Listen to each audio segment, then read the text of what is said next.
Saudações, queridos alunos. Estão dando continuação à primeira aula de revisão, né, de BHE, agora a parte 2. Essa aula agora a gente vai falar mais sobre membrana plasmática, no finalzinho dela vamos falar também sobre ciclo celular e mitose. Então, vamos lá. Relembrando a nossa membrana plasmática. Lá no ensino médio, você aprende que é uma bicamada de fosfolipídio. Só que nós vimos que é muito mais que isso, né? Ela é uma bicamada de fosfolipídio, sim. Por quê? Cada estrutura dessa aqui, né? Isso aqui é um fosfolipídio. Aí nós temos fosfolipídio embaixo e fosfolipídio em cima. Então, bicamada de fosfolipídio. Só que além disso, nós temos proteínas periféricas, proteínas integrais, nós temos carboidrato ligado à proteína, que são as glicoproteínas, e carboidrato ligado aos lipídios, que são os glicolipídios. E também nós temos aqui essas estruturas que eu coloquei aqui no meio da membrana, ó. Essas estruturas são colesterol. Então, qual que é a composição de membrana plasmática? Bicamada de fosfolipídio, proteínas periféricas, proteínas integrais, colesterol, glicoproteína e glicolipídio. Sendo que, deixa eu dar uma parada de água. Sendo que glicolipídio e glicoproteína, os dois juntos, eles recebem o nome de glicocálice. Então, glicoproteína e glicolipídio, os dois juntos, recebem o nome de glicocálice. Qual que é a função do glicocálice? Reconhecimento celular. Ele que possibilita saber que a sua célula é sua, né? Ou que a célula de uma bactéria é uma célula diferente da sua, uma célula invasora, né? Ok. E conhecendo então a composição química dessa proteína, nós vamos estudar agora os transportes de substâncias. Então, o transporte de substância, ele é fundamental para nós entendermos o que entra e o que sai de uma célula. Então, a membrana plasmática possibilita a permeabilidade seletiva, também chamada de semipermeabilidade, porque tem algumas coisas que ela não filtra, como, por exemplo, oxigênio, lipídios, passa sem controle, e outras ela tem um controle a partir de proteínas, de canais, transportadores, etc. Qualquer dúvida, gente, depois deixe nos comentários, tá? Então, aqui nós temos os tipos de transporte. Nós temos o transporte por difusão. Quando nós falamos em difusão, quer dizer que sempre a difusão está indo de um meio mais concentrado para o meio menos concentrado. Sempre é nesse sentido.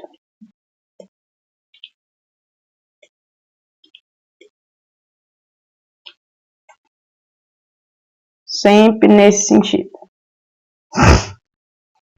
A difusão ou transporte passivo, que eu coloquei no quadro foi transporte passivo, pode ser difusão simples através da membrana, que é o que está mostrando essa primeira imagem aqui. Ou pode ser difusão simples a partir de um canal. Então, nós temos canal de água, canal de sódio, canal de cloreto. Canal é para o transporte de moléculas pequenas, ok? Já a difusão facilitada, ela vai usar uma proteína transportadora. Então, essa proteína transportadora vai pegar de um lado e vai transportar do outro. Só que também de um meio mais concentrado para o meio menos concentrado.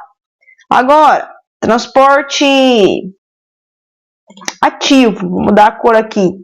O transporte ativo, ele gasta energia, por isso o nome ativo. E o transporte ativo, ele vai sempre transportar do meio menos concentrado para o meio mais concentrado. Então, seguindo a setinha aqui dessa imagem, ó, seguindo a setinha dessa imagem aqui, ele está transportando uma substância do meio menos concentrado para o meio mais concentrado. Ok? Bom, então, difusão. Transporte de molécula de um meio mais concentrado para o meio menos concentrado. A favor do gradiente.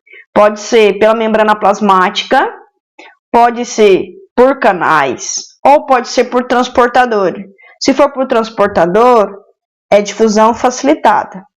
Transporte ativo vai transportar substâncias do meio menos concentrado para o meio mais concentrado, contra o gradiente de concentração, a partir de transportadores e gastando energia.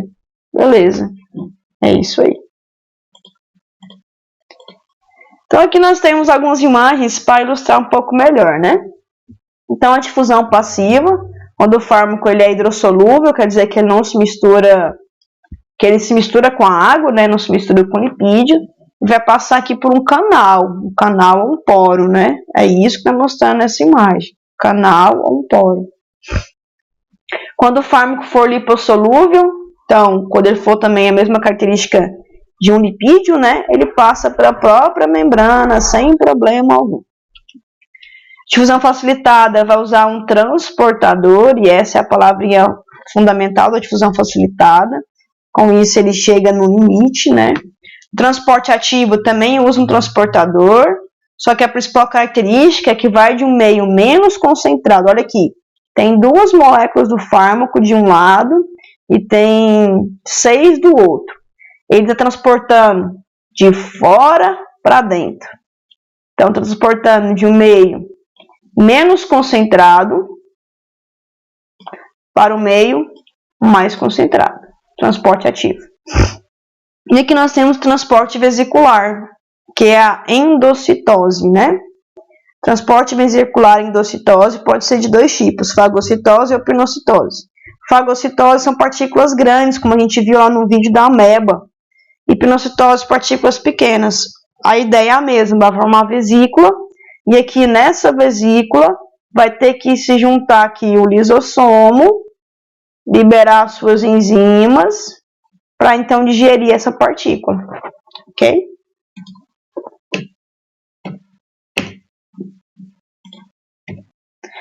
Então aqui nós temos um exemplo de um transporte ativo.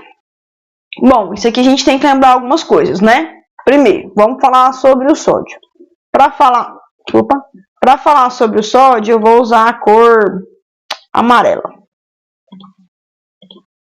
Então, o sódio, ele tem mais do lado de fora. E a amarelo fica ruim. Então, vamos usar outra cor. Vamos usar a cor vermelha. O sódio, ele tem muito do lado de fora. E pouco do lado de dentro. E essa substância aqui, essa proteína, ela está transportando sódio de dentro para fora. Olha o sentido da setinha. Para fora. Então, isso quer dizer que está indo contra o gradiente. Porque eu estou indo de um lugar que tem pouco para um lugar que já tem muito. Então, isso é transporte ativo. E ele está transportando ao mesmo tempo o potássio. O potássio, ele vai transportar agora de fora para dentro. A gente tem que lembrar, potássio tem mais aonde? Potássio tem mais do lado de dentro e menos do lado de fora. Então, também o potássio está transportando da onde tem menos para onde tem mais. Repara aqui. Então, tanto o sódio quanto o potássio estão indo contra o gradiente de concentração. Então, são transporte ativo. Só que um está indo em sentidos opostos, um está indo para fora ou está indo para dentro. Então, isso é chamado de contratransporte, em sentidos opostos.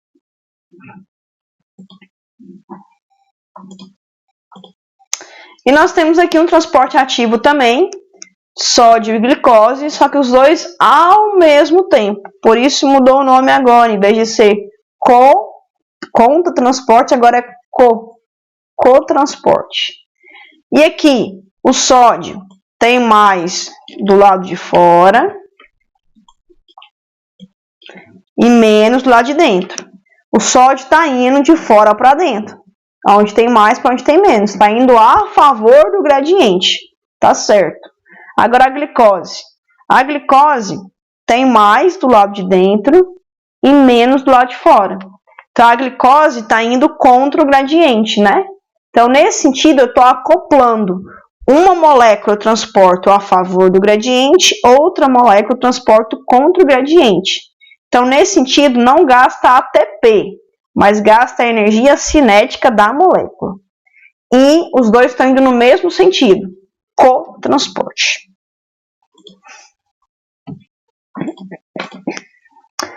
E, para terminar de falar sobre transporte de substâncias pela membrana, nós temos a osmose. A osmose é o transporte de solvente. E o solvente universal nosso é qual? Água. Então, a gente vai pensar sempre em transporte de água apenas, ok? Ok. Quando nós pensamos no transporte de água, a água ela sempre vai ir de um lugar para o outro, dependendo da quantidade de soluto. Soluto é sal.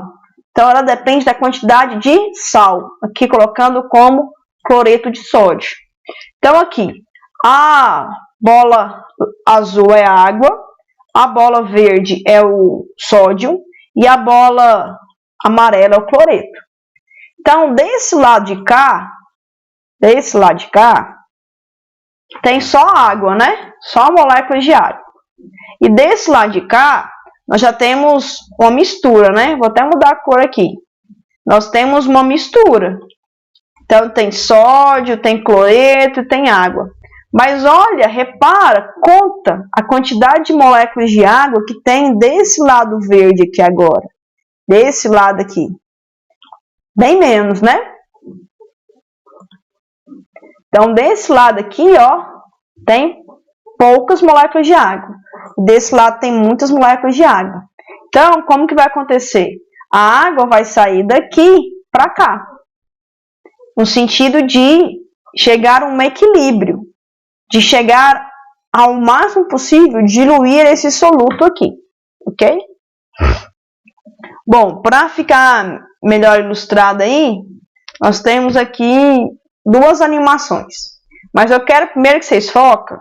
Eu vou até apagar as outras aqui, apagar riscando mesmo, né? Esquece essas aqui por enquanto, tá? Então, esquece essas aqui. Esquece essas aqui. Depois a gente vai ver. Depois a gente vê essas aqui. Eu quero que você foque só na osmose. Então, eu vou voltar a imagem para a gente ver como é que funciona.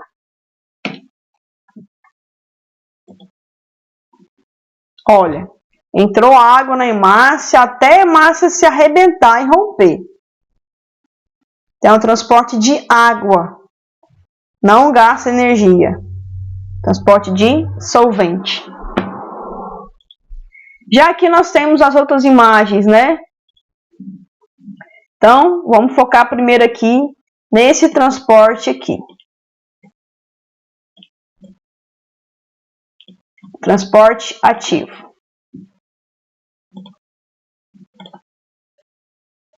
Então, repara que está indo da onde tem menos para onde tem mais, contra o gradiente de concentração e gasta energia.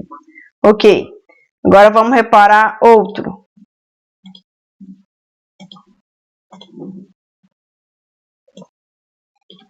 Reparar agora esse laranja. Repara o laranja. Tá vendo que a molécula passa inteira pela membrana, formando uma vesícula? Então, esse é o processo de endocitose, que pode ser do tipo fagocitose ou do tipo pinocitose. Fagocitose, partículas sólidas, pinocitose, partículas líquidas. E por último, vamos aqui colocar de rosa. Essas aqui, ó, os processos de difusão.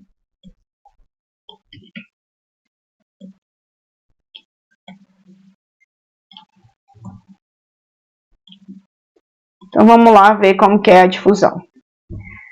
Do meio mais concentrado para o meio menos concentrado. Essa molécula aqui, essa primeira imagem de fusão, ou é lipídio ou é gás, porque passa pela membrana plasmática sem nenhum problema.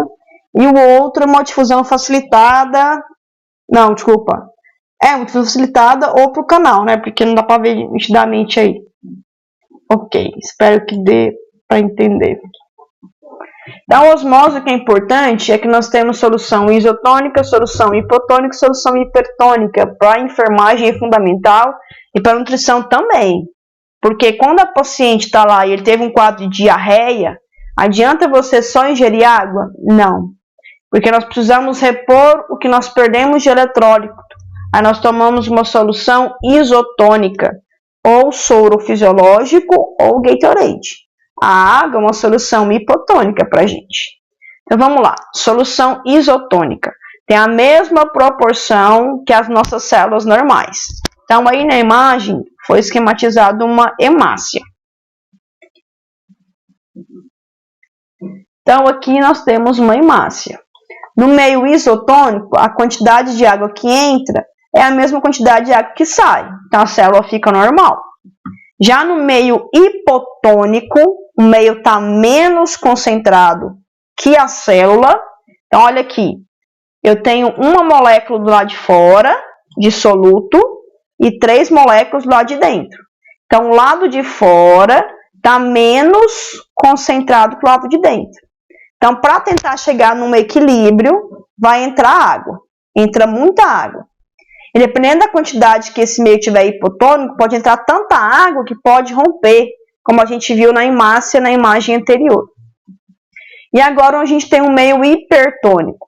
Olha, eu tenho muitas moléculas de sódio, de sal do lado de fora, e do lado de dentro só 3.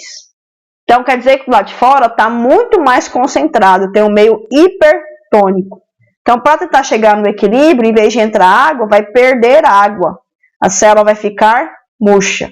Então, é isso que nós temos solução isotônica, hipotônica e solução hipertônica.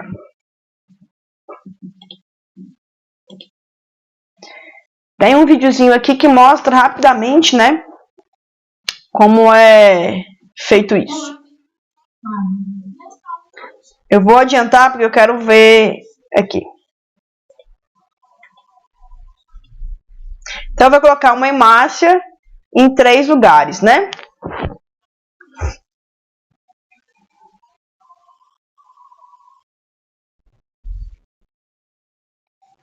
Ó, nessa aqui a hemácia se rompeu.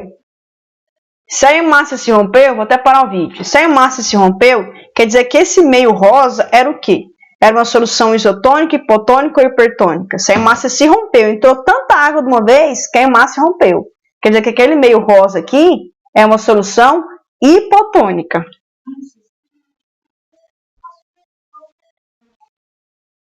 Olha aqui. Essa hemácia permaneceu da mesma forma aqui, ó.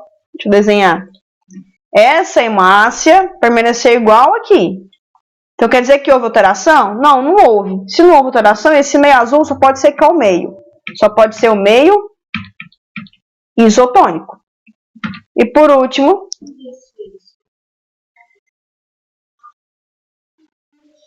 a hemácia ficou enrugada, murcha, né? Por quê, né? Esse meio aqui, obrigatoriamente, vai ser um meio, esse verde, hipertônico. Então, essa é a diferença entre os meios, tá? E aqui nós temos um resumo, né, sobre esse transporte de substâncias pelas membranas, para ficar aí mais didático. Espero que seja de utilidade, né? E para começar o conteúdo que eu também vou ministrar na outra semana, ciclo celular e mitose. Então, o ciclo celular, ele é composto de 4 fases. Ciclo celular, ele começa na fase G1, aonde então é a fase de crescimento da célula, mas é o crescimento inicial. Depois, a célula passa para a fase S, S porque vem de síntese, síntese que é a duplicação do DNA, isso aqui é fundamental, duplicação do DNA. Depois disso, a célula duplicou DNA. Ela agora quer se dividir. Só que para dividir, tem que ter, além de DNA, organelas. Então, ela vai crescer também o seu tamanho muito. E outra coisa, vai duplicar as organelas, que aqui não está, né? Mas vai haver uma duplicação de organelas. Depois também, uma vez que a célula duplica o DNA, duplica organelas, ela está preparada para a divisão, para a fase M, a fase da mitose. A mitose é composta, em alguns livros, fala por 4 fases: prófase, metáfase, anáfase e telófase. Outros trazem 5, outros trazem 6. Mas a quinta ou a sexta, na verdade, ela é uma subfase da outra. Por exemplo, prófase é a primeira fase. A prometáfase, ela está dentro da prófase. Então, a prófase é onde há a desfragmentação da carioteca e a condensação dos cromossomos. A metáfase, onde há o pareamento dos cromossomos no fuso equatorial ou fuso mitótico. A anáfase, a separação das cromátides irmãs. Telófase, o reaparecimento da carioteca e a descondensação dos cromossomos. Citocinese, a separação do citoplasma. Okay. Então, aqui nós temos essa fase, o ciclo celular. Essa primeira imagem não ficou muito boa, mas ela é bem didática, né? Então, por isso que eu acabei utilizando ela. Algumas células, elas vão para a fase G0. As células que vão para a fase G0, elas ficam em repouso. Por exemplo, neurônios, células cardíacas, células musculares. Basicamente, elas não entram em divisão mais, uma vez que ela tenha sido criada. Existem algumas seções que ela pode voltar. Aí ela volta no final da fase G1, já para a fase S. Então, G1 é a fase de início, é chamado de gap. Fase G2, duplicação do DNA, síntese do DNA. Fase G2, gap de novo, né? É o aumento da massa celular e a duplicação das organelas. Mitose e divisão das células. E aqui eu coloquei a caracterização da quantidade de cromossomos, né? Então, no início, nós, seres humanos, possuímos 23 pares de cromossomos, 46, né? Na fase S de síntese é uma duplicação, 92 cromátides irmãs, né? Cromossomo, cromátides irmãs. Na fase G2 continua duplicado o nosso DNA e na fase de mitose, ao final da mitose, há essa divisão. Por que no final? Para entender a fase da mitose, nós temos que vir aqui.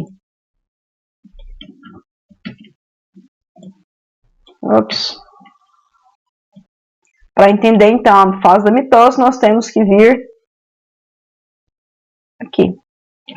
A mitose, então, ela vai iniciar na fase de prófase, com o dobro do nosso DNA.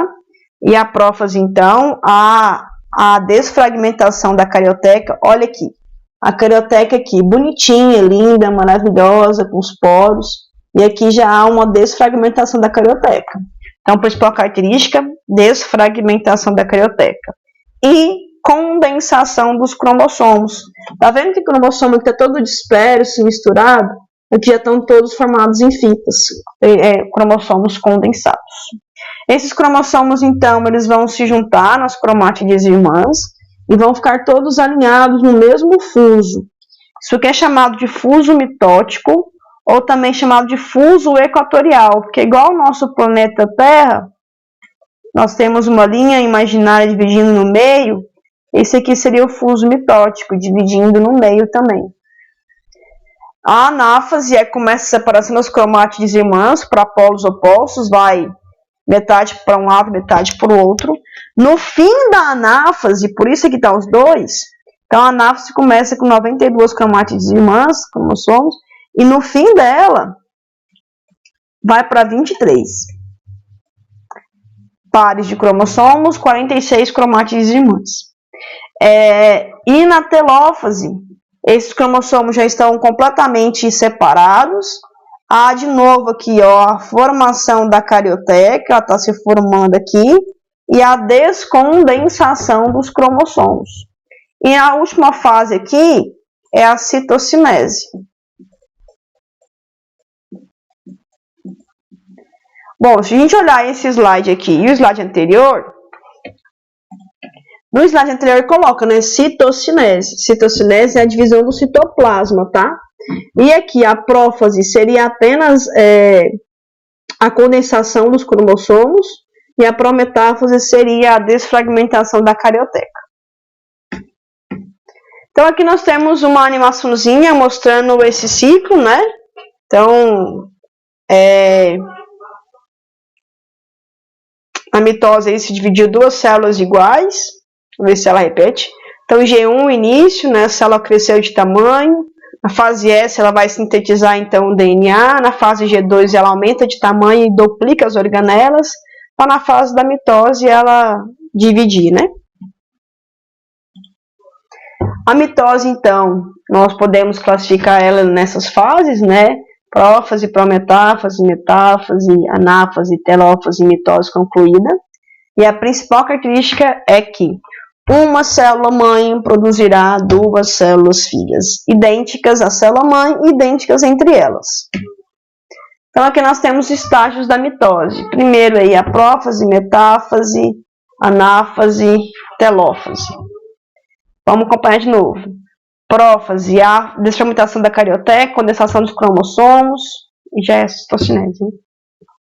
Então, condensação dos cromossomos, alinhamento das cromátides irmãs. Vou parando, que tem como eu parar aqui, para ficar melhor.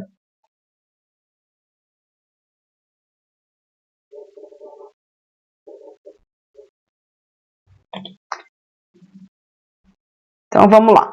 Essa aqui é a prófase. Qual que é a principal característica da prófase aí? A condensação dos cromossomos, que é isso aqui, ó. Os cromossomos estão se condensando. Aí você repara que esses cromossomos estão dispersos, vão ficar todos alinhados numa linha só, que é o fuso mitótico. Então, vamos de novo.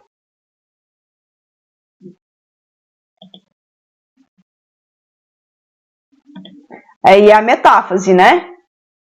Aí até falou aqui, ó, adeus gás, que é o nucleolo, né? O nucleolo, na fase da metáfase, ele desaparece. Porque a função aqui agora não é produzir ribossomo. A função aqui agora é duplicar o DNA. Então, não há mais a formação do núcleo aqui, né? Os cromossomos estão dispersos no citoplasma.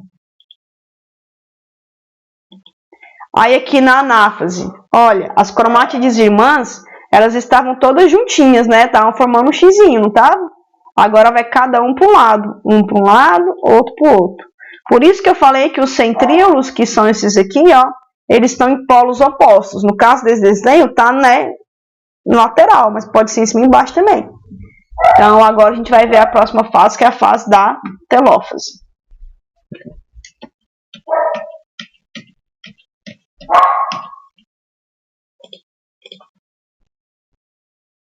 Aí formou a telófase. Os cromossomos agora eles vão se descondensar, né? Vai formar a carioteca novamente. E a última fase é a fase da citocinese, a separação do citoplasma. Formou o núcleo bonitinho, agora vai e separa o citoplasma. Beleza, é isto. Bom, então diferenciando mitose e meiose, né? O foco da aula hoje não é meiose, é mitose, mas já é bom diferenciar. A mitose, uma célula-mãe produz duas células filhas idênticas a essa célula-mãe. Olha, elas são aqui, ó. Essa célula é igualzinha a essa. E essa é igual a essa. Então, uma célula-mãe produz duas células filhas idênticas, a partir daqueles processos que nós vimos lá anteriormente. Já na meiose, eu tenho uma célula-mãe produzindo 4 células filhas diferentes. Células filhas diferentes da célula-mãe e células filhas diferentes entre elas. Por exemplo, essas células aqui são diferentes. Então, essa é igual a essa, mas é diferente dessa, que é diferente dessa. Então, essas células aqui, elas são produzidas na meiose. Característica. A meiose é um processo exclusivo de gametas. Acontece apenas em óvulos e espermatozoides. Ok? E a meiose tem meiose 1 e meiose 2. A meiose nós falaremos com mais detalhes na próxima aula, quando nós também iremos introduzir o conteúdo de embriologia, tá? Fiquem todos com Deus, até breve. E o recado final que eu já ia esquecendo, né? Então, vamos todos ficar com Deus. E vocês têm que fazer exercícios no ADM Online e no Classroom. No online, deixa eu mostrar para vocês. Vamos entrar no site do sistema de vocês, né? E vai estar aqui, né? Conteúdo 5. Divisão celular, mitose, meiose. Por que conteúdo 5? Porque vocês já fizeram o conteúdo 2, o conteúdo 3 e o conteúdo 4. Então tem que fazer o conteúdo 5 agora. E esse conteúdo 5, então, vocês farão 5 questões para valer a presença, tá? Se alguém ainda não fez, pode fazer novamente. E além disso, o exercício no Classroom eu vou colocar lá para vocês também responderem. A princípio não vale nota, tá? É só mesmo questão de conhecimento e aprendizado. Fique com Deus e até mais.